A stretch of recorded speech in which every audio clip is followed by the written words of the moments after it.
Welcome. Today we're going to be doing a tier list on the top 30 characters in One Piece. The rules are that each character must be alive in the story, and if a character do not make it into the top 30, it is because there is not enough information to go on, or the character is just too weak. However, Monkey D. Dragon is an exception to this rule based on story portrayal, family history, and bounty.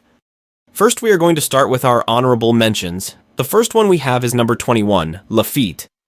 So the reason Lafitte makes the bottom of the honorable mentions list is because when he was introduced into the story, he had somehow invaded Mary Ju-Ah without anyone noticing.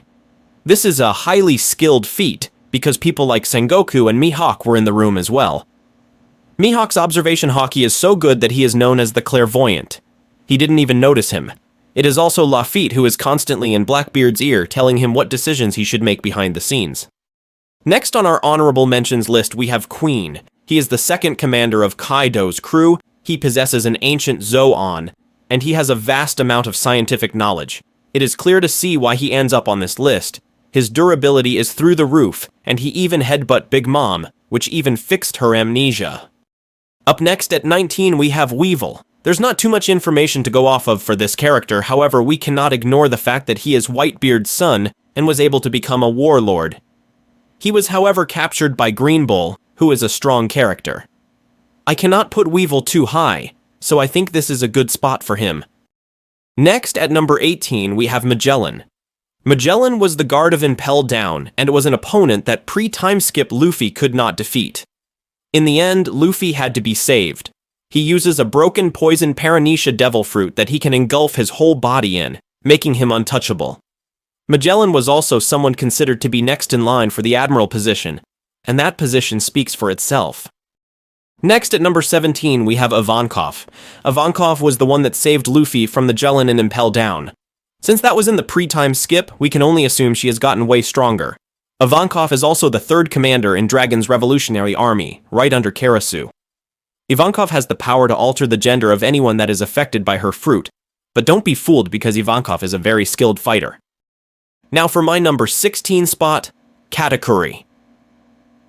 Some of you may be thinking he deserves a spot in the top 30, however I believe every character I have in the top 30 now would beat him. He has possibly the second best observation haki we have ever seen in One Piece behind Shanks. He can see 10 seconds into the future, and his Mochi Devil Fruit allows him to fight like Luffy, but in a sort of Logia form, even though he is a Paramecia. In the end of Luffy's fight with Katakuri, it was clear that they were on the same level still. Or if anything, Katakuri still had the edge. Next at 15 we have First Son of the Sea Jinbei. I am choosing to put Jinbei a spot above Katakuri, solely based on the fact that when Jinbei faced Who's Who, to me, it seemed like Jinbei was holding back the entire fight, just so that he could hear the story that Who's Who was telling him about Mika. Right when Jinbei decided to get serious, he used a secret technique, and the fight was ended within seconds. To me, that fight was mid-diff at most. Who's Who is a part of the Toby Roppo, which exists to try and steal a spot from one of the commanders, so we have to at least put Who's Who on Jack's level. So, if it was mid-diff for a Jack-level opponent, then scale up and say it should be hard to extreme diff for a Queen-level opponent. And now that we are in Egghead, which has been next arc, I believe Jinbei has gone stronger again, and therefore should be right in between King and Katakuri in terms of power. He's also stronger in the water, and was first introduced to us as a warlord of the sea. Next, number 14, we have King. He is the first commander of the Beast Pirates. His broken lineage allows him to fly and not take any damage at all when his flame is on. King has an ancient Zoan that he can use to attack with the quote-unquote fastest downward attack. There are just too many buffs to ignore. King uses a sword too, however he stated that he is not a swordsman. The reason why King does not make the top 30 list is because his battle IQ is very low. If he decided to leave his flame on when fighting Zoro in those final moments rather than sacrificing durability for speed, he would have simply taken no damage, and I cannot ignore that fact. Next at number 13 we have S-Hawk and S-Bear, but we will just put all Seraphim on this level. To be honest, I really don't know where I would like to put these guys because we really didn't see anything that impressive from them other than their durability because of the Lunarian DNA. When we seen S-Hawk fighting Zoro and Kaku, he never really managed to land a hit on either of them. Same thing goes for a S-Bear when he fought Luffy and Rob Lucci. I know it was 2v1, but no one was even using even half of their strength against the Seraphim. Zoro was just easily deflecting all of S-Hawk's attacks while Kaku was countering in base form with Tempest kicks. Also, once Zoro stopped being an idiot and realized that the Seraphim are like King the Wildfire, he relayed the durability weakness to the group, and about 2 minutes later, S-Hawk ran away to go find and fight weaker opponents. Next, in episode 1095, S-Shark tried to punch Sanji, and Sanji just stood there.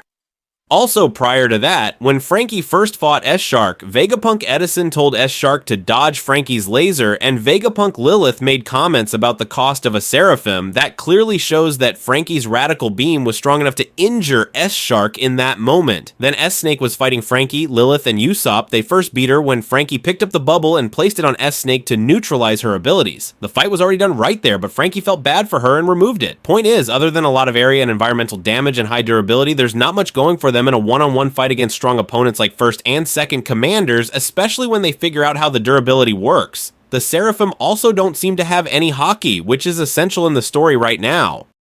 At number 12, we have Rob Lucci. This is another tricky one. I know most people probably believe that Rob Lucci should be on the same level, but slightly weaker than both King and Katakuri. However, I do not. I believe that Rob Lucci is faster than Katakuri, to the point where Katakuri would have a lot of trouble catching him, even with Future Sight, since Rob Lucci could dodge at least a few hits from Gear 5 Luffy. I also believe that Katakuri has less attack power. Rob Lucci would possibly beat King because he can create shockwaves in your body, which can bypass durability. Combine that move with awakened extreme leopard speed and skywalking, and that could be King's weakness. At number 11, we have Dory and Brogy. The power scaling for these two is all around the place. In the pre-time skip, these were the Mr. 3 victims. However, now they have a resume that includes cutting Captain Kidd's ship in half after both Kidd and Killer both got ruthlessly one-shot by Yonko red-haired Shanks. That ship also had the rest of the crew on it, by the way, and now Dory and Brogy are cutting one of the 5 elders in half and blocking attacks from another elder. The jump in power scaling for these two is crazy for sure. Next at number 10, we have Kong. Okay, so Kong is old, like really old. Like he was old before Sengoku was old, so he's old. However, you still cannot ignore that he was a fleet admiral, and during the worst times to be an admiral. He was around during the time of Rox D. Zebek, Gul D. Roger, and the war at God Valley. I don't know what type of power he has though, or if he even has a devil fruit at all. Regardless though, he must have been really strong. Today he is really old, so I don't even know if he can beat most of the characters I've already said on this honorable mentions list. But I'll just leave him here, okay? Bye. Who's next? Up next at number 9, we have Lime Juice. Right off the bat, I know what you're thinking. Why is a Yonko 5th Commander this high on the list? Because this is Shanks' crew. In episode 1112, it was stated that Shanks' fleet is famously weak, and that they have been protected by his flag all these years. That means his crew has to be way stronger than the other crews to be able to protect them. Then you have to also take in that from what we know, no one in Shanks' crew possesses a devil fruit, which means their haki has to be really strong. I have no problem believing that Lime Juice is among the first commander level threats we have seen like Katakuri and King. He also looks badass, so leave him alone. Next at number 8 we have Kuma. Kuma's ability is pretty much broken. But in a recent SBS from Oda, which was SBS 109, we finally find out that Kuma can only teleport to places that he's already been to. Luckily for him, he's already traveled the world. Kuma at this point doesn't really have his full mind intact since his memories were taken from him and a whole bunch of other stuff. Able to repel any projectile attack and to touch anything or anyone and just teleported wherever you want is flat out broken. Then we find out that he's the last of his Buccaneer race that has some secret lore to it, other than just having a big strong body. He also hockey punched Saint Saturn in the face and sent him flying. Up next on our honorable mentions list, we have number 7, the second commander of the Blackbeard Pirates, Shiryu of the Rain. I know this is a character that some of you definitely feel like should be on the real top 30 list, and I don't blame you at all. I think he could fit somewhere between 30 and 27. However, this list is not about how strong you're going to be by the end of the story, it's about how strong you are right now. Shiryu has the clear fruit, which allows him to turn invisible. Before obtaining the fruit, he was already on the level of Magellan, who was up next for the Admiral position. Now Shiryu has managed to third-party Vice Admiral Garp's fight with Ex-Admiral Kuzan and injure Garp when he didn't notice him. This means that even observation Haki may not be able to detect him, though I'm still sure Future Sight would show you that you're going to be stabbed before getting stabbed. There's lots of potential, but not enough concrete feats to place him on the top 30 list in my opinion. Next at number 6, we have Shirahoshi. Her fighting capabilities are totally ass cheeks. She would probably cry before she even thinks to attack. However, she is an ancient weapon named Poseidon that can command the Sea Kings. This is especially dangerous when you take in everyone travels over the sea to get to other locations. If Shirahoshi wanted to, she could use the Sea Kings to easily destroy countless pirates or marines at sea, where most Devil Fruit users would be at a big disadvantage. This power will be even more devastating when the water all over the One Piece world starts to rise higher with the upcoming flood. These last top 5 placements are all powerhouses. Up next at number 5 is red-haired Shank's daughter, Yuta. Now, the only reason why Yuta is not on the top 30 is because she only appeared in the movie Film Red. Although her character is canon, Film Red is not. Unless it happened in the manga, it's not considered canon, so we'll leave her here in the honorable mentions.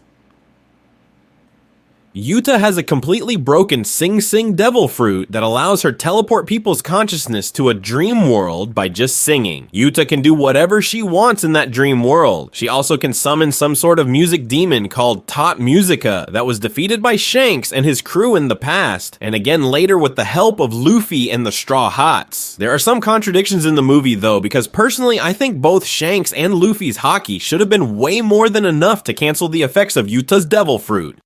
Next at number 4, we have Figureland Garling / the Holy Knights. I believe that since Figureland Garling is old now, he should be on the same level as the other Holy Knights now, or at least stronger than all of them except for one, cough cough, potentially Shank's brother. He's still the supreme commander of the Holy Knights, and it is heavily implied that he left the scar on Whitebeard's chest during the War of God Valley.